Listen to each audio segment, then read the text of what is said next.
Hi everyone, welcome to Modern House to Farmhouse and life in between. So hubby just finished the third coat of plaster.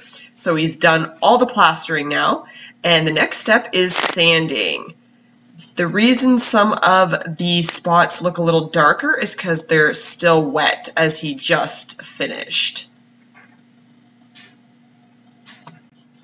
And then after he is done sanding, then he will prime, and that is how he will finish it. He will not be painting the ceiling.